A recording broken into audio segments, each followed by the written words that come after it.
দেবী সরস্বতী হিন্দু ধর্মের প্রধান দেবীদের অন্যতম, যিনি জ্ঞান, শিক্ষা, বিদ্যা, বাকশক্তি, কবিতা, সঙ্গীত এবং সংস্কৃতির দেবী হিসেবে পূজিত। তবে জানেন কি আদতেও এই দেবীর ইতিহাস? কে ছিলেন দেবী সরস্বতী? কি বা এই দেবীর মাহাত্ম্য? কেনই বা করা হয় দেবী সরস্বতীর আরাধনা?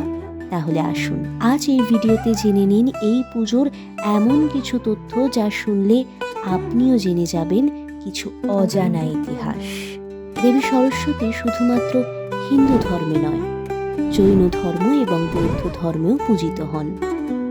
বৈদিক গ্রন্থে তার বৈশিষ্ট্য এবং গুণাবলী সরস্বতী নদীর সঙ্গে গভীরভাবে সংযুক্ত, যা তাঁকে ভারতীয় পরম্পরায় নদী দেবীর প্রাচীনতম উদাহরণগুলির একটি করে তোলে।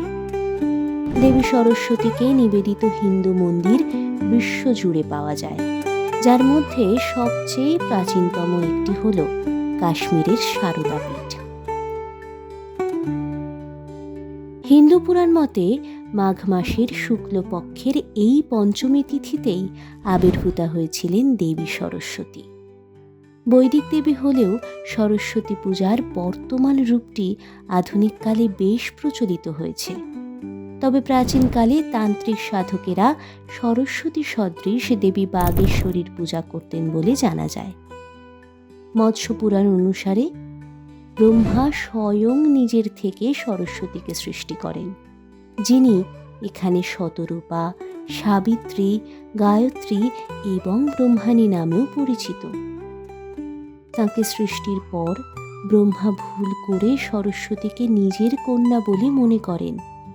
মৎস্য পুরাণে এরপর বর্ণনা করা হয়েছে যে ব্রহ্মা গভীরভাবে সরস্বতীর প্রতি আকর্ষণ অনুভব করতে শুরু করেন এবং তাঁকে নিরন্তর দেখতে থাকেন। সরস্বতী তাঁকে শ্রদ্ধার সঙ্গে প্রদক্ষিণ করতে শুরু করেন। সরস্বতীকে দেখার জন্য বারবার মুখ ঘোরানোর পরিবর্তে ব্রহ্মা নিজের মাথার পাশে এবং পিছনে মুখ তৈরি করেন। সরস্বতী তখন আকাশে লাফিয়ে ওঠেন এবং ব্রহ্মার মাথায় উপরের দিকে তাকানো একটি পঞ্চম মুখ তৈরি হয়।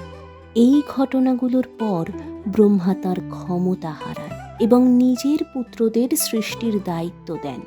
পরে তিনি সরস্বতীকে বিয়ে করেন এবং 100 বছরের জন্য তাদের মিলন ঘটে। সরস্বতীর জন্ম ব্রহ্মার চিন্তা থেকে ব্রহ্মাণ্ড পুরাণেও বর্ণিত হয়েছে। সেখানে উল্লেখ রয়েছে যে সরস্বতীকে পৃথিবীর একটি নদী হিসেবে এবং ব্রহ্মার অংশ হিসেবে অবস্থান করতে নির্দেশ দেওয়া হয়। শুভ্র বসনে সজ্জিত দেবী রাজহংসের পিঠে আসেন। বসন্ত পঞ্চমীতেই তিনি আবির্ভূতা হন বলে এই দিনই তাঁর আরাধনা করা হয়। এদিন সব নিয়ম মেনে শুদ্ধ মনে দেবী সরস্বতীর আরাধনা করলে তার আশীর্বাদ লাভ করা সম্ভব হয়। কারুর বিদ্যাস্থানে বাধা থাকলে দেবীর কৃপায় তা কেটে যায় বলে প্রচলিত বিশ্বাস। বসন্ত পঞ্চমীতে ছোট ছোট ছেলে মেয়ে যারা সবে লেখাপড়া শুরু করতে চলেছে তাদের হাতে খড়ি দেওয়ার প্রথা প্রচলিত আছে। বসন্ত পঞ্চমী অত্যন্ত শুভ দিন হওয়ায় এই দিন অনেকে গৃহপ্রবেশও করে থাকেন। বাঙালি মতে দেবী সরস্বতী দেবাদিদেব মহাদেব এবং মাতা দুর্গার মেয়ে হিসেবেও পূজিত হন। তবে বসন্ত পঞ্চমী বা সরস্বতী পুজো কেবল পশ্চিমবঙ্গতে সীমাবদ্ধ নেই।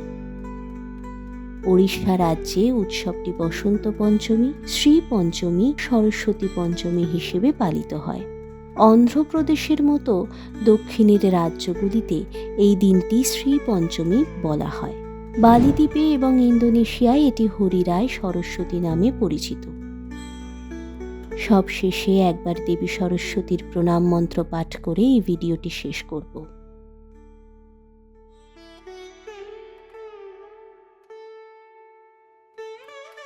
সরস্বতী মহাভাগে বিদ্যে কোমললোচনে বিশ্বরূপে বিশালাক্ষী বিদ্যাং দেহি নমস্তুতে।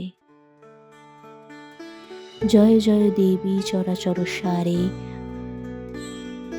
উঁচু যুগ শোভিত মুক্তাহারে। বীণারঞ্জিত পুস্তক হস্তে ভগবতী ভারতী দেবী নমস্তুতে। এরকম আরও তথ্য সমৃদ্ধ মোটিভেশনাল ইন্সপিরেশনাল ভিডিও দেখতে বোধন চ্যানেলটিকে লাইক, শেয়ার, কমেন্ট এবং সাবস্ক্রাইব করুন, যাতে আমাদের ভিডিওগুলি সবার আগে আপনার কাছে পৌঁছে যায়।